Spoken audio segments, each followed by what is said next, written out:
ప్రధానమంత్రి నరేంద్ర మోదీ ఆగస్టు 1న విజయనగరం జిల్లా భోగాపురంలో నిర్మించిన అల్లూరి సీతారామరాజు అంతర్జాతీయ విమానాశ్రయాన్ని అధికారికంగా ప్రారంభించారు. సుమారు 5,000 కోట్లకు పైగా వ్యయంతో నిర్మించిన ఈ గ్రీన్ఫీల్డ్ విమానాశ్రయం ఉత్తరాంధ్ర అభివృద్ధికి కీలక మైలురాయిగా భావిస్తున్నారు.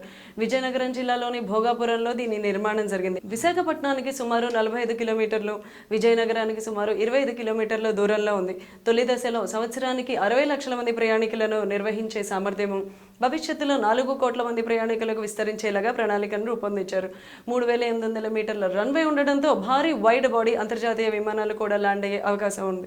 ఆధునిక ప్యాసింజర్ టెర్మినల్, కార్గో టెర్మినల్, భవిష్యత్తులో MRO, aviation hub, aviation university ఏర్పాటుకు ప్రణాళికలను రూపొందిస్తున్నారు.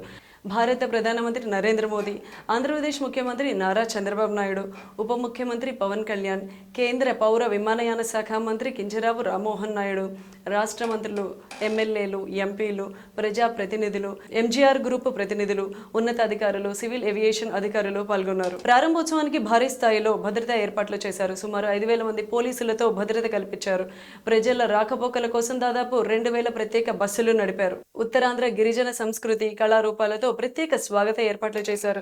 విశాఖ, విజయనగరము, శ్రీకాకుళం జిల్లాలకు అంతర్జాతీయ స్థాయి వైమానిక అనుసంధానం, పర్యాటకము, ఐటీ పరిశ్రమలు, రియల్ ఎస్టేట్ ఎగుమతులకు ఊతమవుతుంది. కార్గో సదుపాయాల ద్వారా వ్యవసాయ, సముద్ర ఉత్పత్తుల ఎగుమతులకు కొత్త అవకాశాలు దొరుకుతాయి. వేలాది ప్రత్యక్ష, పరోక్ష ఉద్యోగాలు సృష్టింపబడే అవకాశం ఉంటుంది. ప్రారంభోత్సవం అనంతరం వాణిజ్య విమాన సర్వీసులు ఆగస్టు 17 నుంచి ప్రారంభం కానున్నట్లు అధికారులు ప్రకటించారు.